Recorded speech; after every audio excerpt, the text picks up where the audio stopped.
오늘 우리가 함께 나눌 하나님의 말씀은 신약성경 갈라디아서 4장 21절부터 31절까지 말씀입니다. 네, 다 찾으셨으면 우리 정가영 성도 앞으로 나와서 말씀 읽어주시겠습니다. 내게 말하라. 율법 아래에 있고자 하는 자들아, 율법을 듣지 못하였느냐? 기록된 바 아브라함에게 두 아들이 있으니 하나는 여종에게서 하나는 자유 있는 여자에게서 났다 하였으며, 여종에게서는 육체를 따라 났고 자유 있는 여자에게서는 약속으로 말미암았느니라. 이것은 비유니 이 여자들은 두 언약이라 하나는 신의 산으로부터 종을 낳은 자니 곧 하갈이라. 이 하갈은 아리비아에 있는 신의 산으로서 지금 있는 예루살렘과 같은 곳이니 그가 그 자녀들과 더불어 종 노릇하고, 오직 위에 있는 예루살렘은 자유자니 곧 우리 어머니라. 기록된 바 잉태하지 못한 자여 즐거워하라. 상고를 모르는 자여 소리질러 외치라. 이는 홀로 사는 자의 자녀가 남편 있는 자의 자녀보다 많음이라 하였으니, 형제들아, 너희는 이삭과 같이 약속의 자녀라.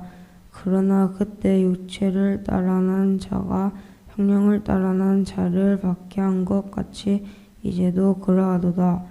그러나 성경이 무엇을 말하느냐? 여종과 그 아들을 내쫓으라.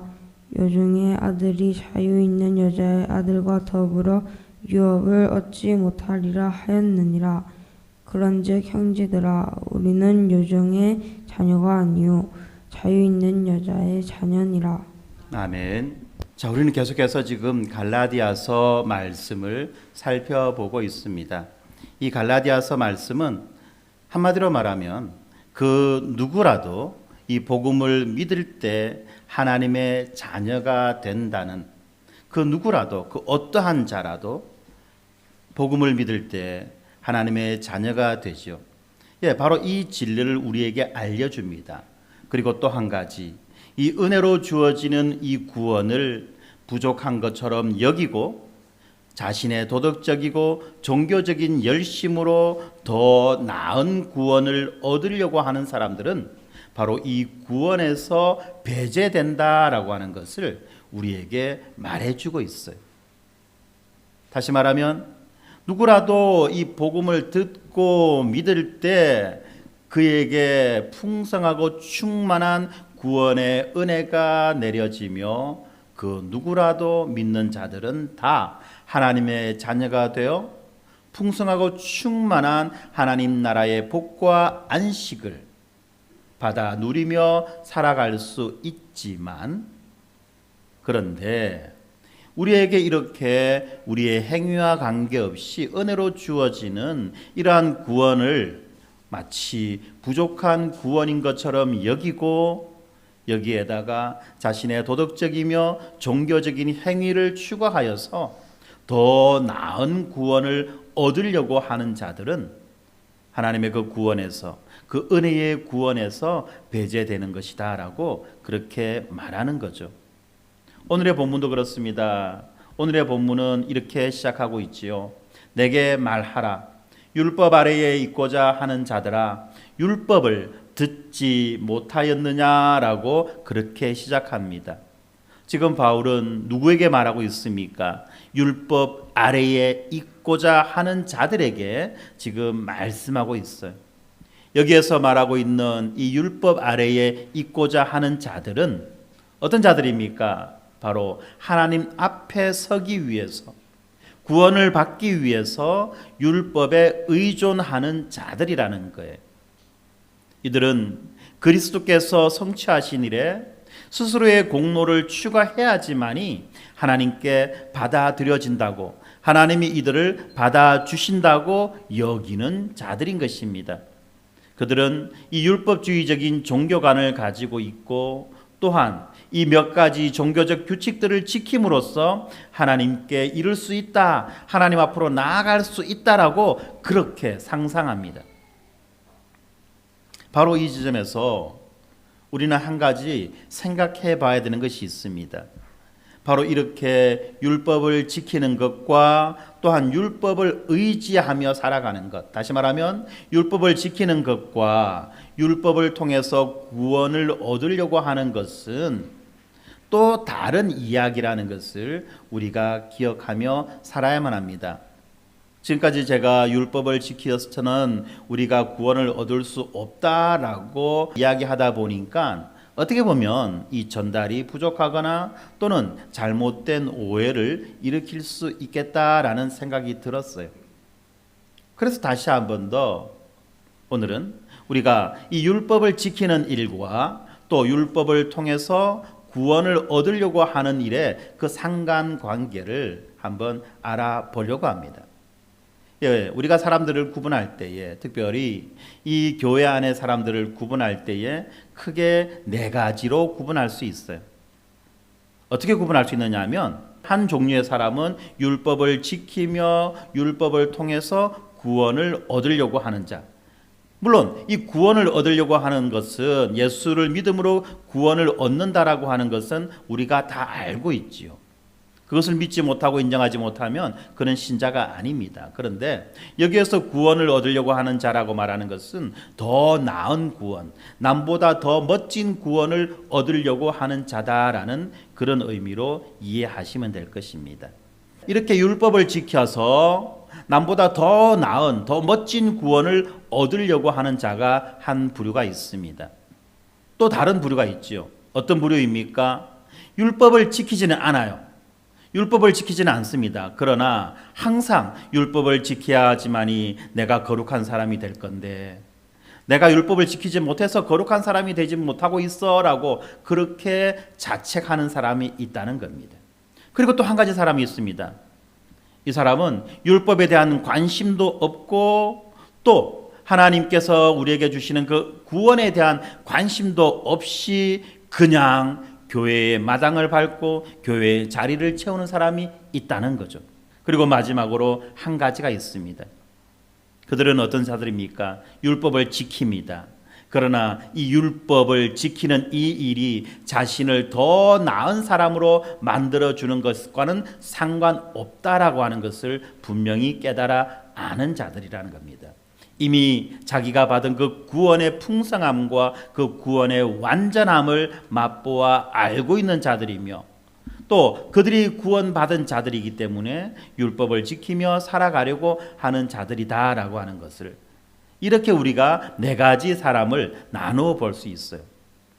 이 각각의 경우를 한번 자세히 살펴본다면 이렇습니다. 율법을 지키며 율법에 의존하려고 하는 자, 다시 말하면 율법을 지켜서 더 나은, 더 멋진, 더 완전한 구원을 얻으려고 하는 자들은 바로 오늘 본문에서 말하고 있는 이 율법 아래에 있는 자들이다라고 말할 수 있습니다.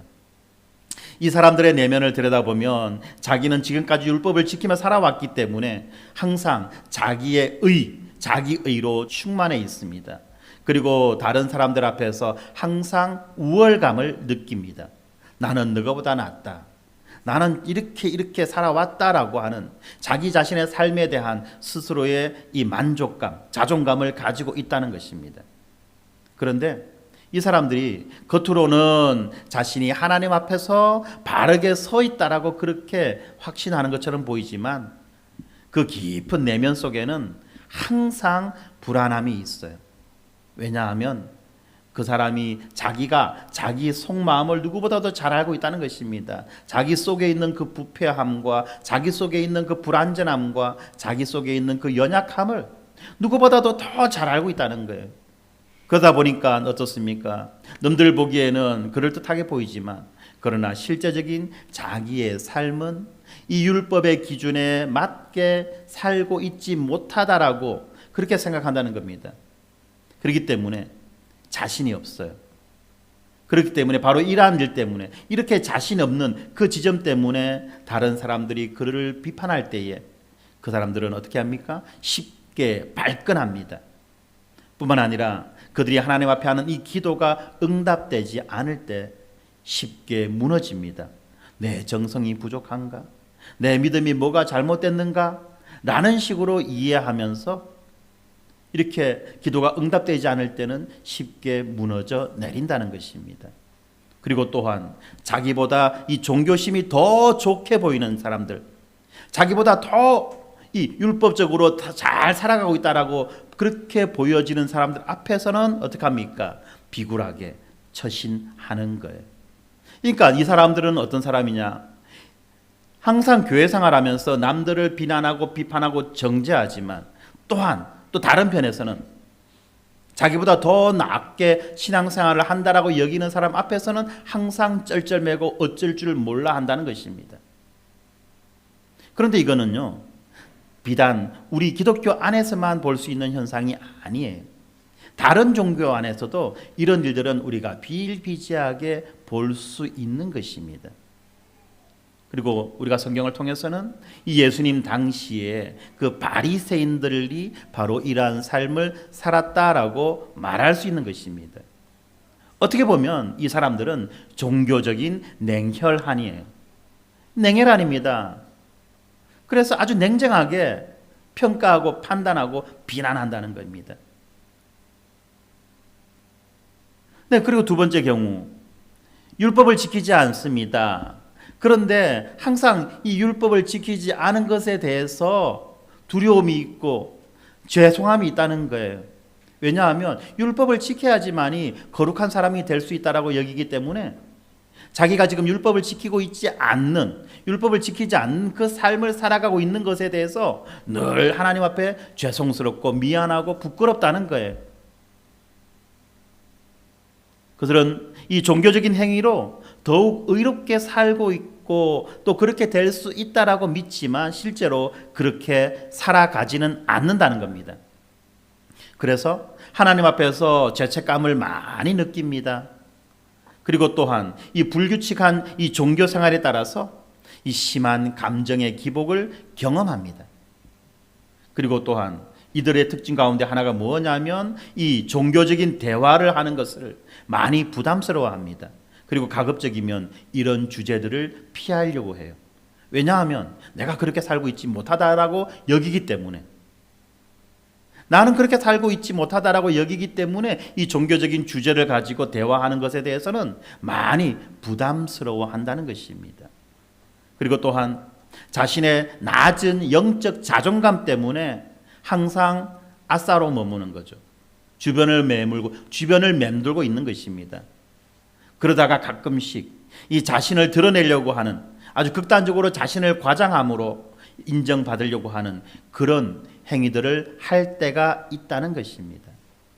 마치 흔들리는 갈대처럼 신앙의 갈피를 잡지 못하고 또한 여러 가지 기회를 바라보며 방황하는 자들이라는 것입니다. 교회 안에 항상 주변을 맴돌며 겉도는 사람들이 있다는 거예요. 그리고 또 한 종류, 율법을 지키지도 않고 이 거룩에 대한 관심도 없고 마치 교회 안에 있으나 불신자와 같이 불신자처럼 생활하는 사람들이 있습니다.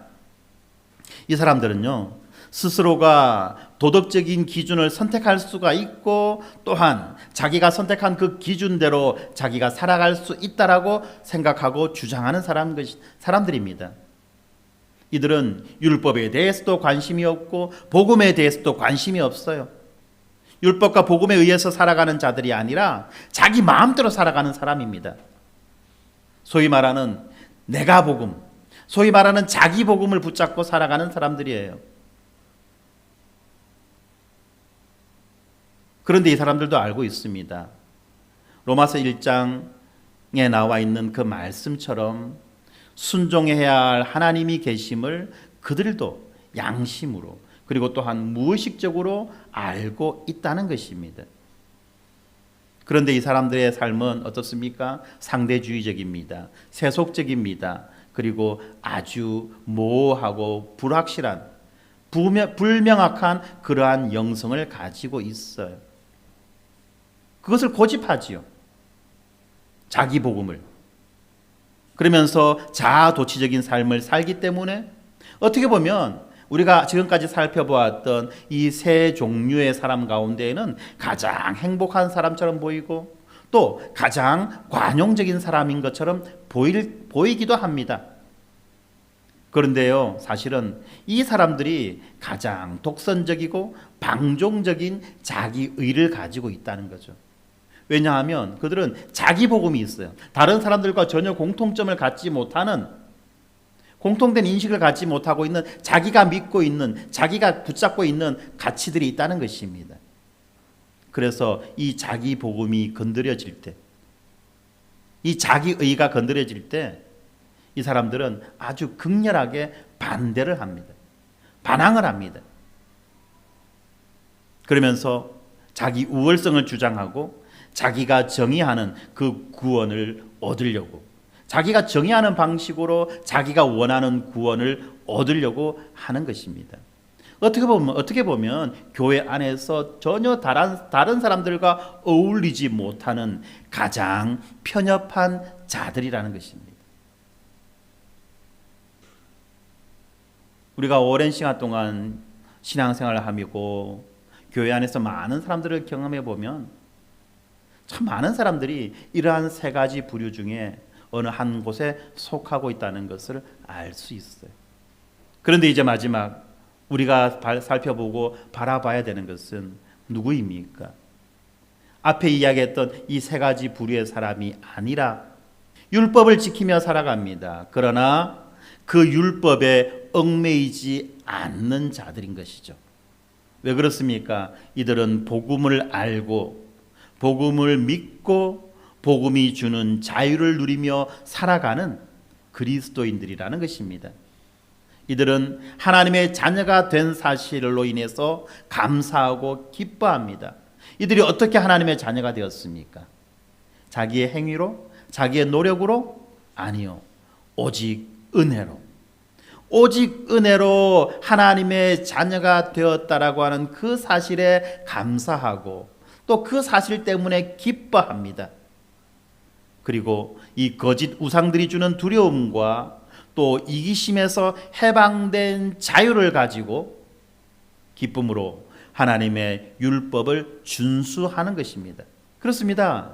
이미 구원 얻은 자로서 구원 얻은 자의 마땅한 삶, 마땅한 도리인 하나님의 명령, 하나님의 뜻, 하나님의 그 마음을 지키며 살아가려고 하는 거룩한 열망을 가지고 있는 자들이라는 거예요. 그렇기 때문에 이 사람들은 어떻습니까? 타인들에 대해서 관용적입니다. 율법을 지키지 못하고 살아가는 자들을 바라보며 긍휼히 여깁니다. 정죄하지 않지요. 또한 그들을 따뜻하게 대합니다. 그럼에도 불구하고 마음속에는 이 복음에 대한 확신이 가득하기에 어떤 외부적인 환경, 심지어는 자기 자신의 삶에 대해서 영향받지 않는 자들이라는 것입니다. 기쁨으로 자기에게 주어진 그 자유를 가지고 하나님 앞에서 감사함으로 신앙생활을 하는 자들이라는 것입니다. 우리 대부분의 그리스도인들은 이 네 번째 종류의 사람으로 살아가려고 그렇게 고민합니다. 그렇게 살아가야 된다라고 그렇게 생각하고 있어요. 그러나 실제적으로 보면 첫 번째 케이스나 또는 두 번째 케이스나 세 번째 케이스에 속한 사람으로 살아가는 그런 경향이 아주 많다는 것입니다. 사랑하는 성도 여러분, 여러분들은 어떤 케이스에 속하고 있습니까? 요즘 MBTI 평가하고 MBTI 분석하고 나는 무슨 형이라고 자기 자신을 객관적으로 평가하잖아요. 그런데 방금 제가 말씀드렸던 이 네 가지 평가 기준으로 자기 자신을 바라볼 때 우리들은 과연 어떤 종류에 속한 사람으로 드러나고 있습니까? 말하지 않아도 돼요. 본인만 생각하면 돼요. 그리고 만약에 내가 첫 번째 경향이 강하다, 또는 내가 두 번째 경향이 강하다, 또는 내가 세 번째 경향이 강하다라고 그렇게 여겨지거나 느껴진다면 어떻게 해야 됩니까? 다시 복음 앞으로 나와서 복음을 배우고 복음을 묵상하고 복음을 붙잡고 다시 살아가야만 하는 것입니다. 다시 복음을 붙잡고 살아가는 그러한 연습을 해야 될 필요가 있는 것입니다. 한 해의 마지막인 12월이지요. 이제 12월 가운데 이제 오늘은 두 번째 주일입니다. 그렇습니다. 지난 1년간을 우리는 어떠한 사람으로 살아왔습니까? 자기 자신을 돌아보고 자기의 자신의 삶을 평가해 보며 이제 우리는 어떻게 새롭게 시작되어지는 새해를 맞이해야 되겠습니까? 답은 오직 복음입니다. 복음을 붙잡고 살아가는 자들도 더욱 복음을 붙잡고 살아가기 위해서 복음을 더 많이 알고 깊이 알고 풍성하게 알아야 될 뿐만 아니라 그렇게 믿어야만 하는 것입니다. 오늘 우리가 보는 이 본문, 이 갈라디아서 4장 21절부터 시작되어지는 이 본문은 율법 아래에 있기 원하는 자들에게 지금 말하고 있습니다. 그런데 왜 사람들이 율법 아래에 있으려고 합니까? 다시 한 번 더 본문을 봅니다. 내게 말하라. 율법 아래에 있고자 하는 자들아, 율법을 듣지 못했느냐? 네, 그들은 어떻습니까? 율법 아래에 있으려고 합니다. 율법에 매여서 살아가려고 합니다. 율법을 지켜서 더 나은 구원과 더 나은 거룩함을 얻으려고 합니다. 그런데 이들은 지금 정작 율법이 말하는 것을 듣지 못하고 있어요. 이들은 정작 율법이 말하고 있는 것을 듣지 못하고 있어요. 바울은 그것을 말하는 것입니다. 너희들이 무엇 때문에 율법을 지키려고 하느냐? 율법이 너희들에게 무엇이라고 말하고 있느냐? 약하고 천박한 초등학문인 이 율법이 초등교사로서 그들에게 지금 어떤 말을 해주고 있습니까? 우리가 이미 살펴보았습니다. 그것은 무엇입니까? 율법은 우리를 의롭게 해주는 것도 아니고 율법은 우리에게 무엇이 죄인지를 알려주고 우리가 그렇게 죄를 지으며 살아가는 죄인이라는 것을 알려주고 뿐만 아니라 우리가 이토록 의로우신 하나님에게서 너무나 멀리 떨어져 있다라고 하는 것을 우리에게 알려주지요. 그래서 율법은 우리들로 하여금 이 약속하신 자손을 대망하게 하는, 이 약속하신 자손을 기다리게 하는 그러한 역할을 하는 것입니다. 이것이 바로 율법의 용도예요. 율법이 우리에게 하는 말이에요. 율법이 우리에게 정말 하고자 하는 말은 너희들이 이렇게 살면 복 받을 것이고 이렇게 살지 못하면 저주받을 것이다라는 그 말을 하는 것이 아니라 너희들의 힘과 노력으로는, 너희들의 의지로는 결코 이 율법을 완전하게 지킬 수가 없다. 이 율법을 완전하게 지켜서 그 율법의 모든 복을 우리에게 주실 이가 있는데 그가 누구냐? 바로 약속하신 자손이다. 그 약속하신 자손이 올 때 그 자손은 율법을 지켜 의를 이루고 자기가 이루신 그 의를 우리들에게 나누어 줄 것이다 라고 하는 그것을 말해주고 있다는 거예요. 그렇다면 정말로 이렇게 우리가 율법에서 이러한 이야기를 들었다고 한다면 우리들은 어떻게 살아야 됩니까? 약속하신 그 자손을 바라보고 그 약속하신 그 자손을 의지하며 살아가는 것이 맞겠습니까? 아니면 자기의 힘과 의지와 노력으로 이 율법을 지키며 살아가려고 애를 쓰는 것이 맞겠습니까? 바울은 지금 이 갈라디아의 거짓 교사들에게 이렇게 말하는 거예요. 이 갈라디아 교회에서 이 거짓 교사들의 가르침에 쏘가 넘어간 자들에게 이렇게 말하는 것입니다. 거짓 교사들은 뭐라고 말합니까? 모세의 율법을 지키지 않는 한 여러분들은 아브라함의 진정한 자녀가 될 수 없고 아들의 명분을 얻을 수 없다라고 그렇게 말하지 않습니까? 그렇게 말하는 자들에 대해서 바울은 지금 이 두 여자의 이야기를 가지고 말하고 있어요. 한 사람은 하갈이요, 또 다른 한 사람은 사라라고 하는 이 여자입니다. 이 하갈과 사라, 이 두 여자는 아브라함이라고 하는 사람과 관계되어 있습니다. 이 두 여자는 아브라함을 통하여서 아들을 낳았습니다. 그런데 그 아들이 어떤 아들입니까? 서로 다른 부류의 아들인 것입니다. 우리가 봤던 이 갈라디아서 4장 22절 23절에 보면 이렇게 되어 있습니다. 기록된 바 아브라함에게 두 아들이 있으니 하나는 여종에게서 하나는 자유 있는 여자에게서 낳다 하였으며 여종에게서는 육체를 따라 낳고 자유 있는 여자에게서는 약속으로 말미암았다라고 그렇게 말합니다. 그렇습니다. 한 아들은 여종에게서 난 아들이며 또 다른 한 아들은 자유 있는 여자에게서 난 아들이라는 것이죠. 그러면서 이렇게 말하는 이유가 무엇입니까? 너희는 도대체 어떤 아들이냐? 너희는 도대체 어떤 아들이냐? 라고 말하는 것이죠.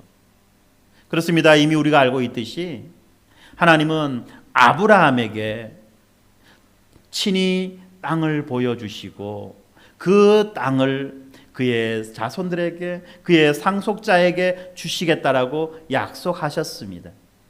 그런데 현실은 어떻습니까? 아브라함은 이미 나이가 많았습니다. 그의 아내인 사라는 더 이상 아이를 가질 수 없는 불임의 상태였습니다.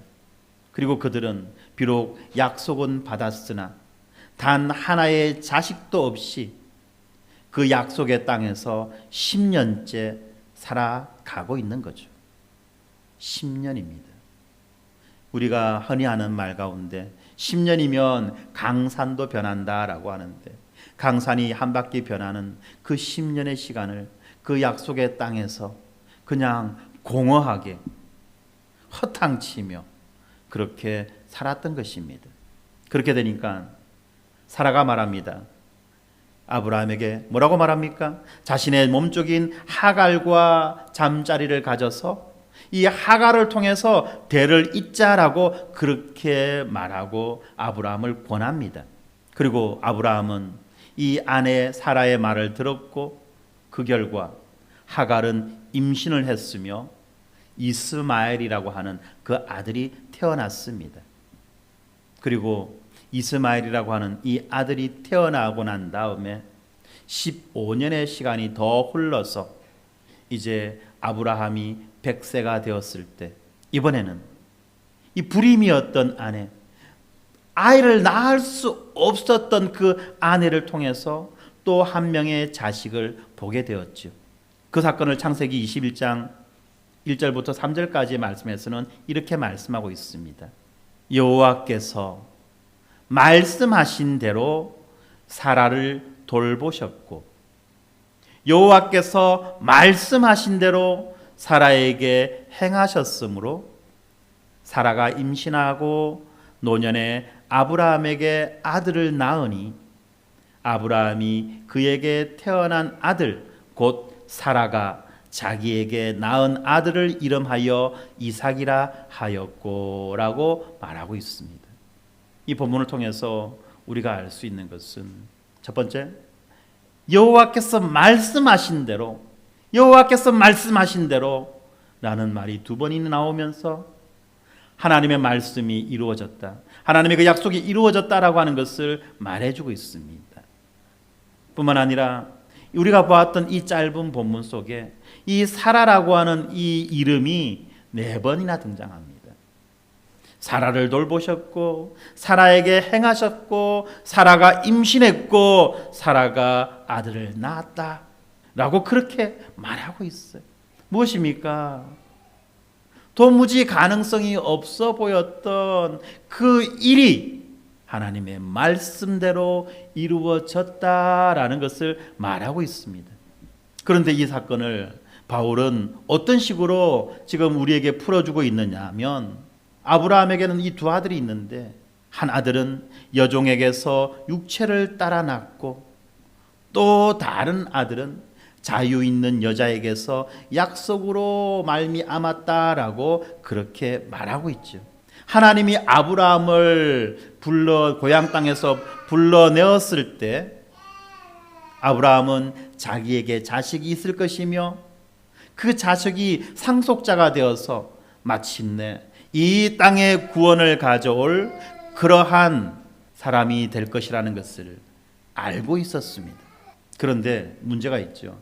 그 아이가 어떻게 태어날 것인가, 이것에 대한 문제가 있었다는 것입니다. 하나님께서는 아브라함에게 약속하셨습니다만 그 약속이 실제로 어떻게 이루어질 것인가에 대해서 아브라함은 알지 못했다는 것입니다. 눈에 보이는 현실로서는 사라는 불임입니다. 경수가 끊어졌습니다. 그리고 나이가 많이 들었습니다. 아브라함도 나이가 많이 들었어요. 그런데 이 사라와는 반대로 하갈은 젊었습니다. 하갈은 아이를 낳을 수가 있었습니다. 그래서 아브라함이 선택했던 이 방법, 하갈을 통해서 아들을 보려고 하는 이 계획은 비록 하나님의 뜻은 아니었지만 당시의 관습에 따르면 합법적인 그러한 행위였다는 것입니다. 중요한 말이 나오죠. 하나님의 뜻은 아닙니다. 그러나 당시의 관습에 따르면 합법적인 행위라는 것입니다. 아브라함은 하나님의 뜻이 아닌 당시의 관습을 따라 하갈과 동침하였고, 그리고 자기의 능력을 의지하는 그 행위로 아들을 얻었던 것입니다. 여기에 딜레마가 있어요. 아브라함이 지금 하는 이 모든 행위들은 결국은 무엇 때문에 한 행위입니까? 하나님께서 그에게 하신 약속을 믿었기 때문에 했던 행위라는 거예요. 그런 믿음으로 이 일을 행했습니다만, 그런데 이 믿음은 어떤 믿음입니까?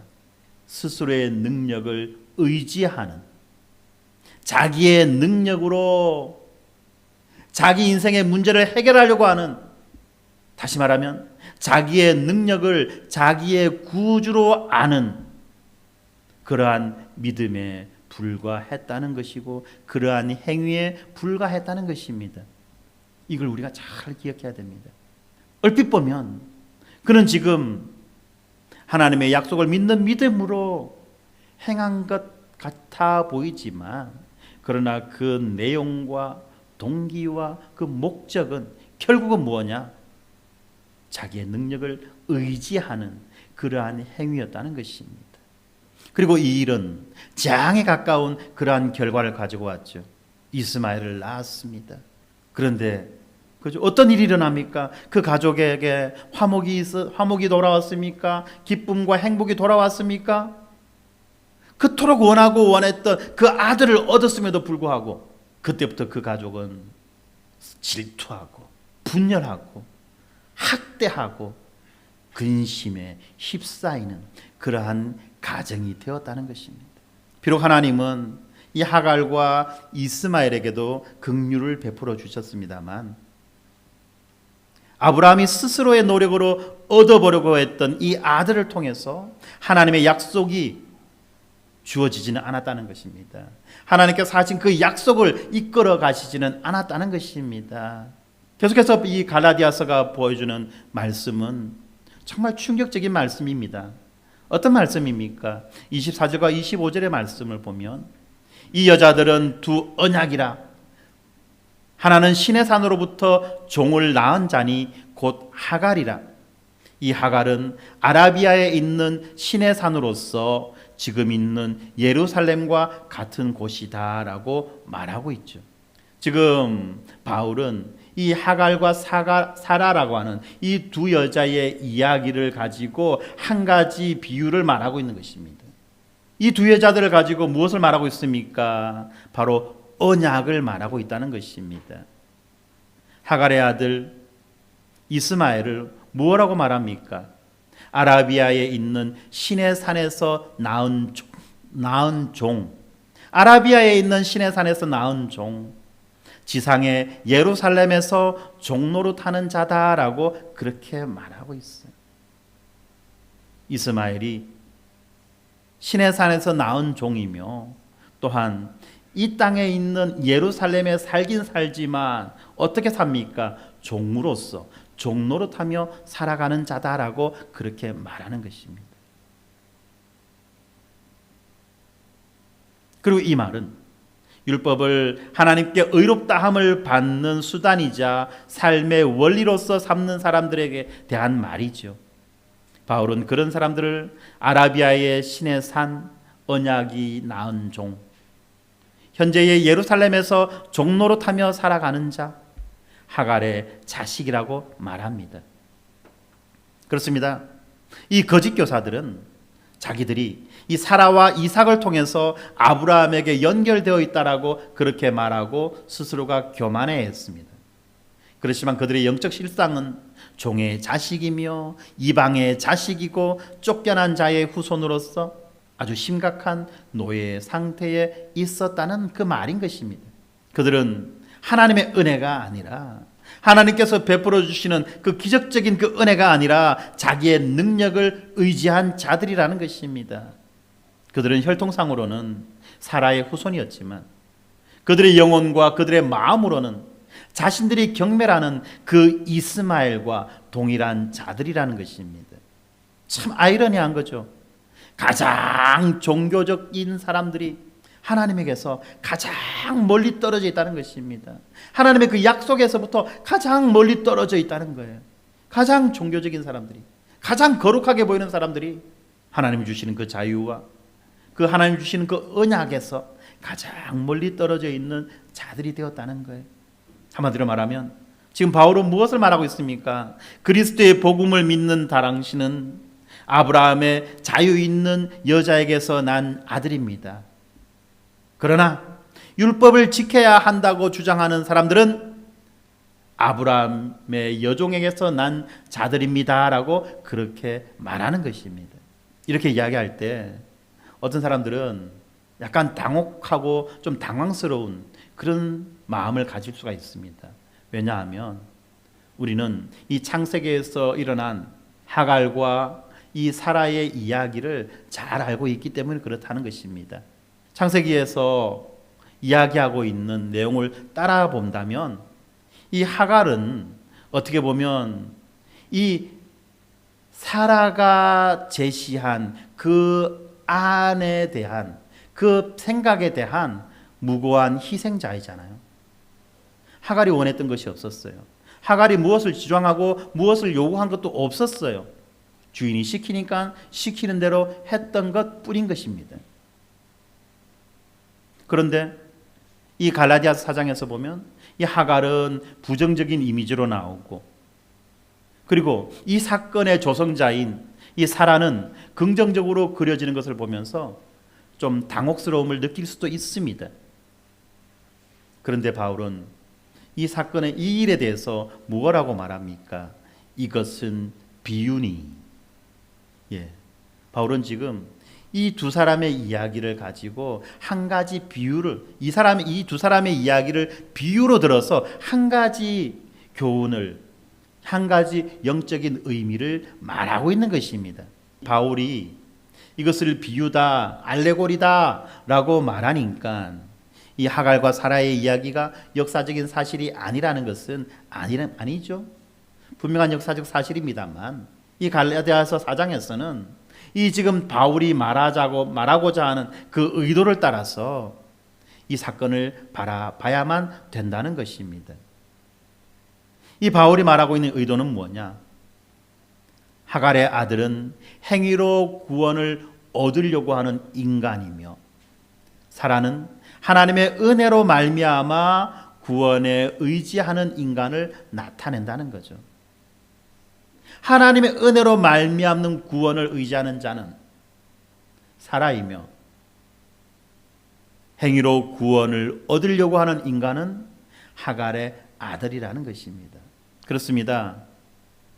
복음은요, 우리의 능력으로 우리의 의를 획득하라고 말하지 않아요. 왜 복음이냐?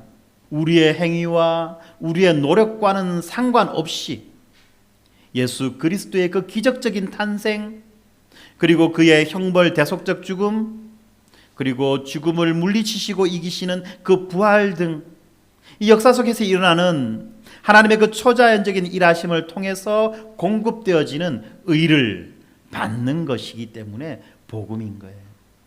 이래서 이게 복음인 거예요. 하나님이 이삭을 아브라함에게 주시기 위해서 필요한 것은 무엇이었습니까? 다른 것이 아니에요. 하나님께서 직접 그 기적적인 일을 행하셔야만 했다는 거예요. 인간의 노력이나 인간의 방법이 아니라 하나님께서 직접 그에게 이 기적적인 일을 행하시는 것, 다시 말하면 하나님께서 그에게 이 은혜를 베푸시는 것, 바로 이것이라는 거죠. 아브라함은 이것을 배웠습니다. 그의 실패를 통해서 아브라함은 이 사실을 배웠습니다. 그리고 또한 우리도 마찬가지로 하나님을 의지해야만 하는 것입니다. 우리의 행위나 우리의 공로를 붙잡고 의지하며 살아가는 것이 아니라 오직 우리에게 부어지는, 우리에게 행해지는 그 하나님의 은혜를 의지하며 살아가는 것입니다. 그래서 아브라함은 어떻습니까? 자기 그 믿음의 초점을 자기의 노력에서부터 하나님의 은혜로 옮겨야만 했던 것처럼 이제 갈라디아 신자들도 율법을 지키는 스스로의 노력이 아니라 그리스도께서 하신 일을 돌아봐야만 하는 것입니다. 그것을 바라봐야만 하는 것입니다. 약속으로 말미암은 아들을 둔 자유 있는 여자 사라. 성경은 뭐라고 말합니까? 이 사라가 이 땅에 있는 예루살렘이 아니라 위에 있는 예루살렘이며 또한 우리의 어머니다라고 말하고 있지 않습니까? 그리고 우리는 알고 있습니다. 하나님의 약속을 믿고 하나님의 은혜를 기대는 자들은 이 어머니의 도시에 나의 집이 있고 나의 시민권이 있다는 것을 알고 있습니다. 계속해서 이어지는 이 갈라디아서 4장 27절의 말씀은 이 이사야서 54장 1절의 말씀을 인용해서 나오는 말씀입니다. 27절에 이렇게 되어 있죠. 잉태하지 못한 자여 즐거워하라. 산고를 모르는 자여 소리 질러 외치라. 이는 홀로 사는 자의 자녀가 남편 있는 자의 자녀보다 많음이라. 잉태하지 못한 자, 산고를 모르는 자, 그리고 홀로 사는 자, 이와 비교되는 자가 누굽니까? 남편이 있는 자죠. 이 말씀은 아브라함의 시대로부터 1200년이 지난 다음에, 그리고 이 갈라디아서를 쓰고 있는 이 바울의 시대보다는 600년 이전에 발생한 사건을 가지고 이야기하는 것입니다. 바로 바벨론의 포로로 잡혀간 그 유대인들에게 주시는 말씀이라는 것입니다. 그 당시 이 포로로 잡혀간 이스라엘 백성들은 이제 자기 민족의 역사가 끝났고 다시는 그들이 고향으로 돌아가서 자기의 나라를 세울 수 없다라고 생각하고 있었습니다. 그들은 마치 아이를 낳지 못하는 여인처럼 패자였고 약하고 무기력한 자들이었습니다. 그런데 그들을 향해서 하나님은 지금 이사야를 통해서 말씀하고 계시죠. 지금은 너희가 무력하지만 연약한 자들 가운데서 나의 은혜가 역사하는 모습을 너희가 보게 될 것이다. 내가 너를 크고 위대한 자로 만들겠다. 그렇습니다. 바로 이 이사야의 이야기를 바울은 창세기에 등장하는 아브라함 언약과 관련된 사라의 이야기와 연결시켜서 우리에게 한 가지 사건을 말씀하려고 하는 것입니다. 그것은 바로 예수 그리스도와 이 사건이 어떻게 연결되는지를 알면 5장 1절에서 이야기하고 있는 바로 그 이야기가 이해되는 것입니다. 4장 31절에 보면 이렇게 되어 있습니다. 그런즉 형제들아 우리는 여종의 자녀가 아니요 자유 있는 여자의 자녀니라. 그리고 5장 1절에 이렇게 말하지요. 그리스도께서 우리를 자유롭게 하려고 자유를 주셨으니 그러므로 굳건하게 서서 다시는 종의 멍에를 매지 말라. 바로 이 사라의 이야기와 이사야의 그 말씀을 예수 그리스도와 연결시켜주고 있는 것입니다. 그렇습니다. 만일 이 구원이 행위로 말미암는다면 어떻습니까? 이 가임기의 여성만이 자녀를 얻을 수가 있겠죠. 가임기의 여성만이 자녀를 얻을 수가 있는 것처럼 도덕적으로 우위에 있는 자들, 좋은 가문의 출신들, 좋은 평판을 받는 자들만이 영적으로 열매를 맺고 하나님의 사랑과 기쁨을 누리며 다른 사람의 삶을 변화시켜 갈 수 있을 것입니다. 그러나 은혜로 구원을 얻는다. 그 구원은 은혜로만 얻는다는 것이 이것이 진리라고 한다면 그러면 어떻습니까? 내가 누구였고 내가 누구인지는 상관이 없다는 것입니다. 아이를 낳지 못하는 이 불임의 여자가 고대 사회에서 그렇게 비주류로 취급당하고 약한 자로 취급당하고 버림받아 마땅한 자로 취급당했듯이 어떻게 보면 우리도 이 세상 가운데에서 이 시대 가운데에서 영적으로 도덕적으로 비주류일 수밖에 없다는 거죠. 그런데 은혜는 어떻습니까? 은혜는 아이를 가질 수 있는 그 하가를 위한 것이 아니라 아이를 가질 수 없는 이 불임의 사라를 위한 것입니다. 그리고 이 사라에게 미래가 있다면 누구든지 누구에게든지 미래가 있다는 것을 우리에게 말하고 있습니다. 그렇습니다. 어떻게 보면 이 시대 가운데 이 세상 가운데 우리들은 이 사라처럼 잉태하지 못하는 자들입니다. 다시 말하면 우리는 우리의 행위로 구원을 얻을 만큼의 능력도 자질도 없는 자들이라는 것입니다. 그래서 우리의 유일한 희망은 바로 은혜입니다.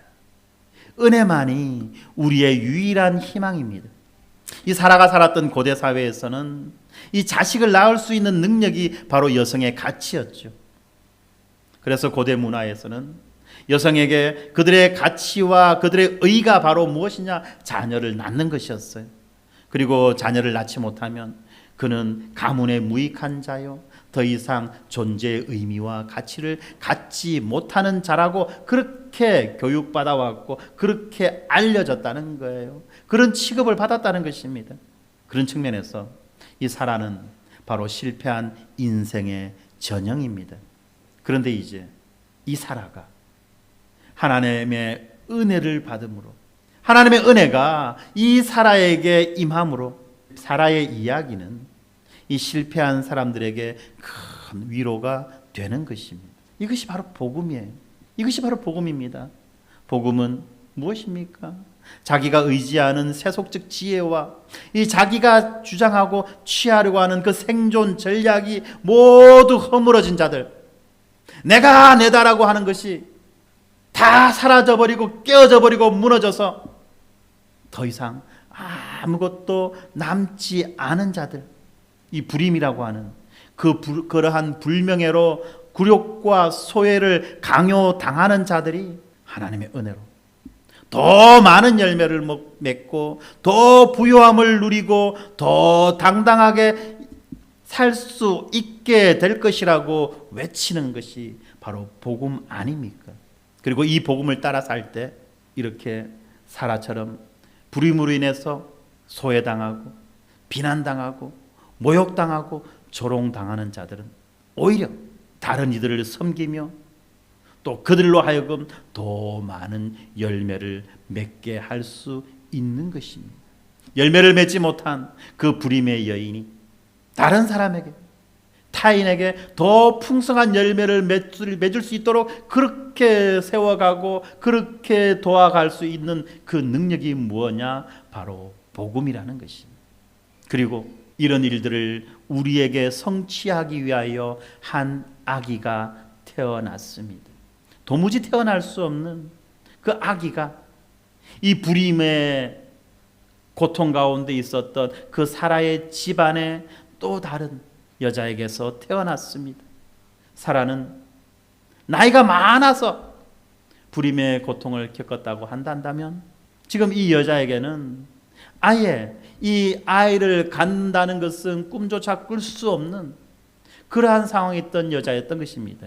왜냐하면 그 여자는 아직까지 결혼하지 않은 동정녀였기 때문인 것입니다. 이 동정인 그 여자가 아이를 낳는다는 것은 있을 수도 없는 일이며 또한 있었어도 안 되는 일이죠. 불가능한 것입니다. 그런데 하나님은 이러한 불가능한 일을 통하여서 오직 하나님의 전적인 은혜로 아브라함에게 약속하신 그 대적의 성문을 취하며 천하 만민이 복을 받게 되는 그 그 아들을 태어나게 하셨던 것입니다. 마침내 그 복음 중에 복음이 이 땅에 임하였습니다. 이 사라와 같은 이 불임의 인생을 살아가는 우리들에게 오직 은혜로 찾아오신 그 불가능한 탄생을 기뻐하고 감사하며 매년 그 사건을 우리는 기념하지요. 바로 이 한 해의 마지막 달인 12월에 우리는 오직 은혜로 우리 가운데 오신 완전한 복음이신 예수 그리스도의 오심을 기뻐하고 또한 약속대로 다시 오실 그 주님을 기대하며 새로운 한 해를 맞이하는 것입니다. 그렇습니다. 하나님의 은혜는 도무지 아이를 낳을 수 없었던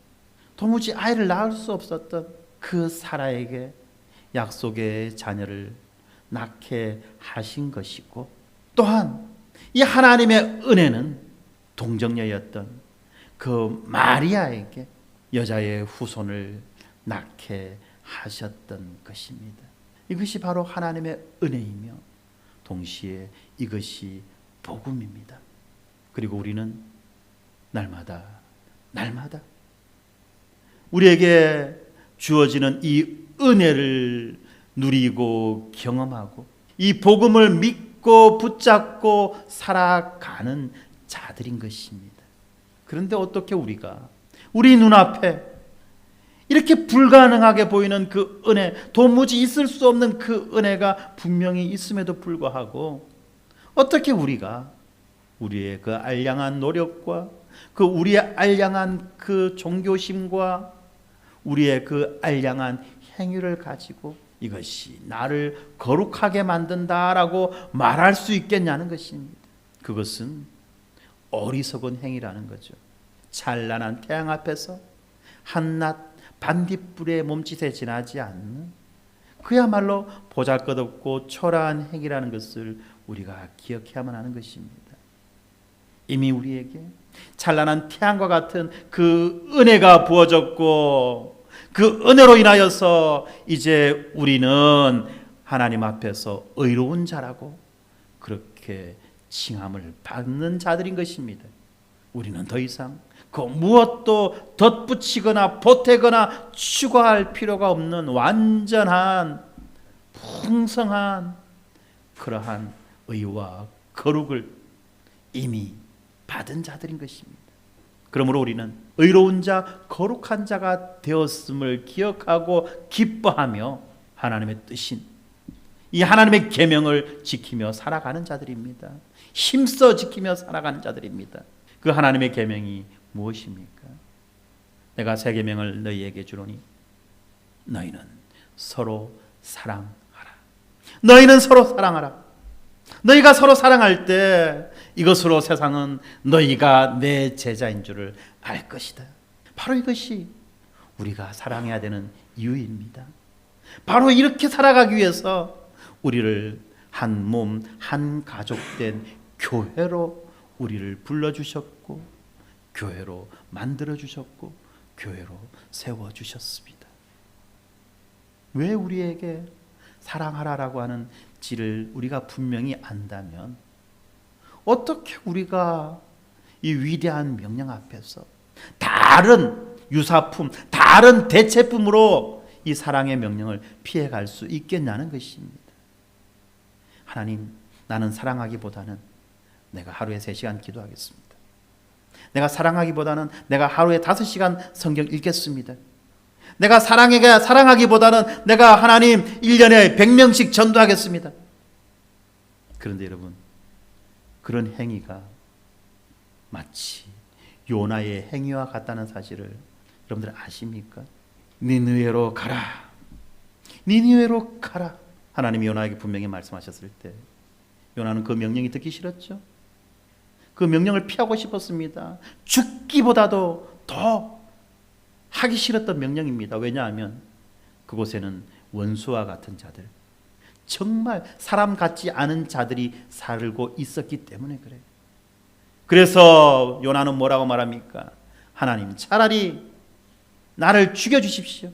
아니면 나는 차라리 저 땅끝, 니느웨보다도 5배나 멀리 떨어져 있는 저 땅끝 다시스로 가서 내가 주의 복음을 전하고 그곳에서 장렬히 나의 목숨을 바치겠습니다 라고 했죠.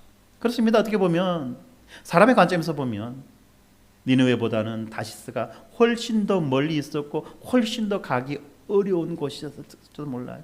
그런데 하나님은 기필코 이 요나를 붙잡아서 니느웨로 보내시죠. 이것이 은혜입니다. 이것이 복음입니다. 사랑하는 성도 여러분, 우리는 서로 사랑하며 살아야만 하는 것입니다. 왜요? 우리가 은혜 입은 자입니다. 우리가 복음을 받은 자들이고 복음을 누리는 자들이기 때문에 그렇다는 것입니다. 그래서 다시 한 번 더 한 해를 마무리하면서 우리에게 오신, 우리를 찾아오신 그 은혜가 어떤 은혜인지, 그분의 태어나심이 어떤 태어나심인지를 우리가 오늘의 말씀을 비추어서 살펴보고 기억하며 이 복음을 내가 바르게 깨달아 알아 이 복음을 붙잡고 살아가는 우리 모두가 되기를 주님의 이름으로 축원합니다. 기도하겠습니다. 거룩하신 아버지 하나님, 감사합니다. 오늘 말씀을 통하여서 이 하갈과 사라의 이야기가 어떻게 이 그리스도와 연결되어지는지를 살펴보았습니다. 불임하여 모든 사람으로부터 비난받고 조롱받으며 자기의 모든 자존감이 무너진 이 사라에게 하나님은 기적적인 은혜를 내려주셔서 약속의 자녀를 얻게 하셨고, 또한 그 약속의 자녀들을 통하여서 이 땅 가운데에 하나님의 나라가 세워져 가는 것을 보게 하신 것을 우리가 기억합니다. 그리고 이제 하나님은 때가 되었을 때에 우리 가운데 도무지 있을 수 없는 그 불가능한 은혜를 베풀어 주시고, 이제 그를 통하여서, 그 아들을 통하여서 하나님의 나라를 세우시며 또한 많은 죽어가는 죄인들을 구원하시며 하나님의 백성 삼아 주시고 하나님의 나라를 세워가시려고 하는 그 하나님의 그 구속의 역사, 구원의 섭리들을 보여주신 것을 이제 우리가 기억합니다. 우리는 이러한 하나님의 은혜로 복음을 들은 자들이며, 이러한 하나님의 은혜로 복음을 믿는 자들이며, 이러한 하나님의 은혜로 복음의 은혜를 누리며 살아가는 자들이라는 것을 기억하고 고백하게 하여 주시고, 사라와 같이 이 땅 가운데에서 소외당하고, 이 땅 가운데에서 무시당하고, 이 땅 가운데에서 조롱당하며 그렇게 배척당하며 살아가는 우리라고 할지라도 우리에게 하나님의 그 크신 그 놀라운 은혜가 임할 때 한없는 위로가 우리 가운데 충만하게 되어짐을 우리가 기대하고 소망하며 살아가는 자들 되게 하시고, 이미 우리에게 주어진 그 복음 안에서 이러한 위로와 소망을 발견하며 살아갈 수 있도록 하나님 축복하여 주시옵소서. 특별히 이 복음을 믿은 자로서, 이 복음을 통해서 하나님 앞에 의롭게 되어진 자로서 이제 우리에게 주어진 그 말씀, 서로 사랑하라라고 하는 이 말씀을, 이 명령을 힘껏 지키는 자로 살아갈 수 있도록 하나님 은혜 내려 주시옵소서. 한 해가 저물어가는 연말입니다. 우리가 한 해 동안 하지 못했던 사랑이 있다 한다면 이 연말에 더욱 힘써 사랑하게 하여 주시옵소서. 감사합니다. 예수님 이름으로 기도드립니다. 아멘.